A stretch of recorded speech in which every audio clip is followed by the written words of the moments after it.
Bienvenidos a las noticias económicas. La Reserva Federal de Estados Unidos anunció una nueva subida de las tasas de interés de 75 puntos básicos, situándolas en el nivel más alto en 14 años. Se trata del quinto aumento desde marzo y no será el último. El presidente de la Fed, Jerome Powell, anunció que habrá más aumentos de tipos en el futuro hasta que la elevada inflación, la peor en 4 décadas, esté controlada. También advirtió que el crecimiento del PIB será casi nulo en 2022. El alza de las tasas se hace eco de un aumento de los tipos de interés por parte del Banco Central Europeo a principios de este mes. También en la eurozona se esperan más subidas. La Reserva Federal estadounidense mueve ficha. Analizamos este nuevo paso con nuestra compañera en la Bolsa de Nueva York. Ana Nieto, muy buenas tardes. Una medida que ya se esperaba. ¿Qué ha dicho el presidente de la Fed, Jerome Powell, tras subir las tasas? Hola, perdona, Rosa. Sí, lo primero que ha dicho el presidente de la Reserva Federal, Jay Powell, es que su primer cometido y el único cometido que tiene sobre encima de la mesa es rebajar la tasa de inflación al 2%. Y así ha justificado subir las tasas de interés hasta el 3,25%. De hecho, ya es la mayor subida de tasas desde los años 80. Tenemos que recordar que en marzo estaban al 0,25. Y como dices, van a seguir subiendo. En las dos siguientes reuniones que quedan para finalizar este año va a subirse también un punto entero por ciento para acabar en el 4,25%. Tampoco se va a quedar ahí. Para el año 2023 puede seguir subiendo hasta el 4,75%, porque el presidente de la Reserva Federal cree que la inflación está siendo muy persistente. De hecho, no se piensa que se puedan empezar a bajar las tasas hasta el año finales de 2024-2025. Powell es consciente de que muchas de las presiones inflacionistas vienen de factores exógenos, como los efectos del COVID sobre la cadena de proveedores y la guerra de Ucrania, pero también considera que el mercado laboral en Estados Unidos sigue siendo muy fuerte y hay mucha presión en los salarios. No obstante, el presidente de la Fed dice que el desempleo va a subir y con ello la presión de los salarios bajará hasta el 4,4% y rebaja hasta el 0,2% la perspectiva de PIB. Esperan que acabe el año con una inflación del 5,3%, todavía muy lejos de su objetivo. Bueno, Ana, ¿y cómo afectará concretamente esta subida de tipos a los estadounidenses? Esta subida de tipos es la que se hace a las tasas de interés que utilizan los bancos en los préstamos entre ellos mismos. Por lo tanto, termina yendo a las tasas de interés de todos los préstamos y las tasas de los ahorros de distinta manera. Van a subir seguramente e inmediatamente las tasas de interés de las tarjetas de crédito, que ya están alrededor del 18%. Van a subir los préstamos para coches, para comprar coches. Van a subir todos los préstamos relacionados con la vivienda, como los préstamos en lo que se utilizan los avales de la vivienda. Y también van a subir más todavía los tipos hipotecarios que están siguiendo al bono de 10 años. Este bono otra vez se ha vuelto a disparar. Hoy en los mercados la noticia de la subida de tipos de interés se ha recibido con subida en los bonos y con bajada en las acciones. Vaya que tendrán que apretarse todavía más el cinturón los ciudadanos. Muchas gracias por este análisis, Ana Nieto. Y aquí en Alemania el gobierno anunció la nacionalización del gigante energético Uniper, propiedad del Estado finlandés. Uniper es la mayor importadora de gas que opera en Alemania y ya había sido parcialmente rescatada cuando empezó a perfilarse el peligro de quiebra por la caída del suministro ruso, pero no fue suficiente. Uniper tendrá un nuevo socio mayoritario. El gobierno alemán ha comprado las acciones que aún pertenecían a la empresa energética estatal finlandesa Fortum y ahora posee el 98,5% del total. Uniper se ha visto especialmente afectada por la crisis energética y los constantes cortes de gas que viene aplicando Rusia en respuesta a las sanciones por la guerra de Ucrania. Para cumplir sus contratos, Uniper tuvo que comprar gas a otros proveedores y a precios mucho más altos. Esto provocó pérdidas de 12.000 millones de euros durante el primer semestre del año y provocará más en el futuro.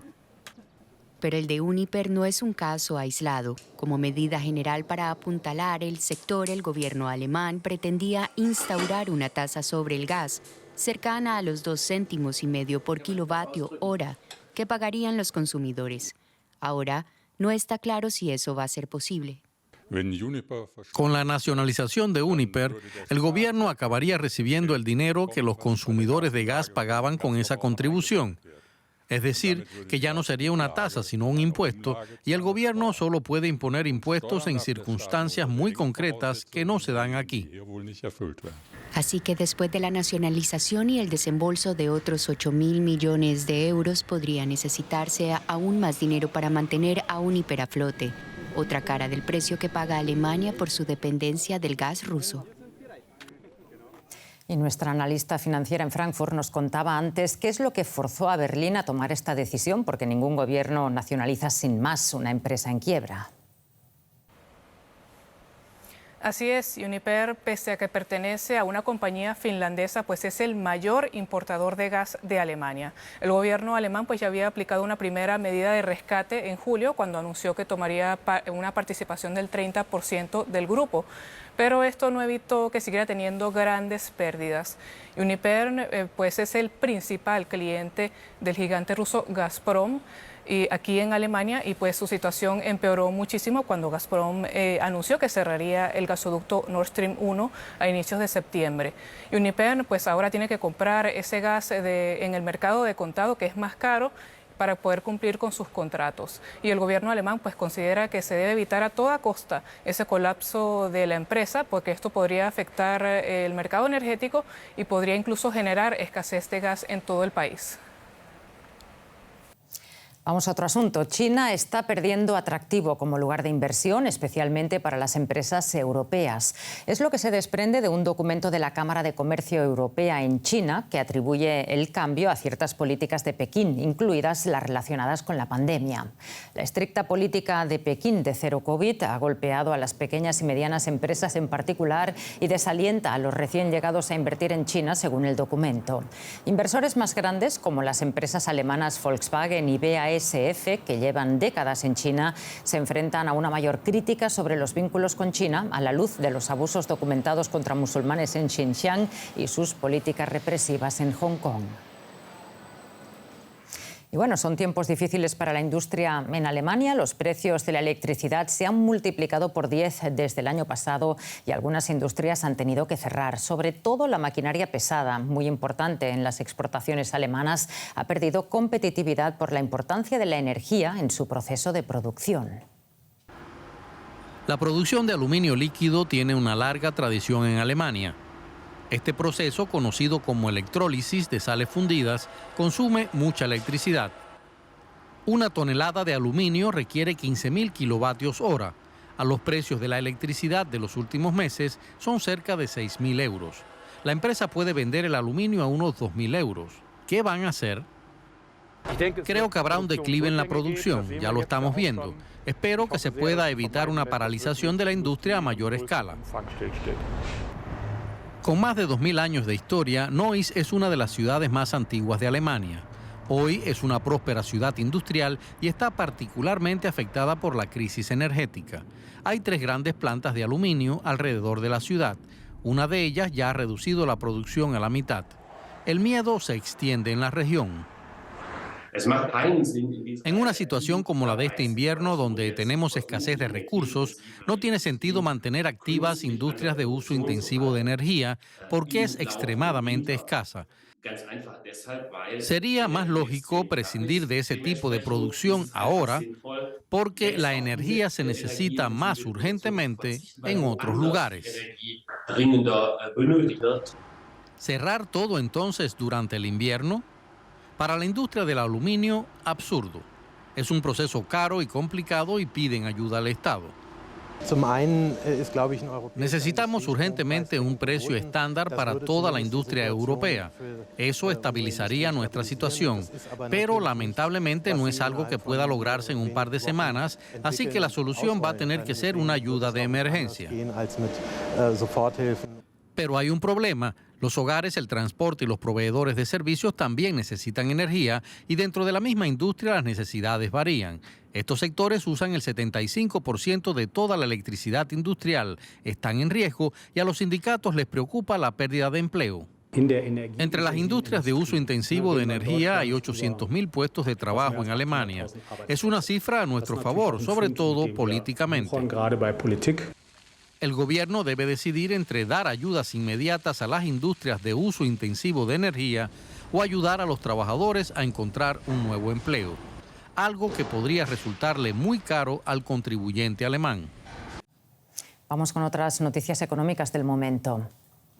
Apple podría fabricar 1 de cada 4 iPhones en la India en 2025, según JP Morgan. El gigante tecnológico está trasladando parte de la producción fuera de China en medio de las crecientes tensiones geopolíticas y los estrictos cierres por la COVID. Se espera que Apple traslade ya a la India alrededor del 5% de la producción del iPhone 14 a partir de finales de este año. Hong Kong ha dejado de ser un centro de conexiones aeropuertarias debido a la política china de cero COVID, declaró el jefe de la Asociación Internacional de Transporte Aéreo IATA. Willie Walsh advirtió de que la recuperación de la industria tras la pandemia se ralentizará si Pekín mantiene esta política que ha devastado Hong Kong, dice, y golpeado duramente a la aerolínea Cathay Pacific. Y una última nota antes de irnos. La Agencia Reguladora del Trabajo en España impuso casi 79 millones de euros en multas a la empresa española Glovo, dedicada a la compra y envío de pedidos a través de repartidores, al considerar a más de 10.600 de estas personas como falsos trabajadores autónomos, es decir, que trabajan para la empresa pero no figuran en su planta de personal.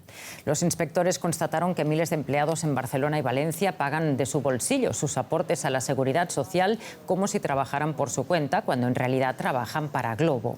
El Tribunal Supremo Español estableció que la empresa no es una mera intermediaria en la contratación de servicios entre comercios y repartidores, sino una empresa que presta servicios directos de recadería y mensajería. Y hasta aquí la economía de DW en español para América Latina. Gracias por acompañarnos un día más y hasta pronto.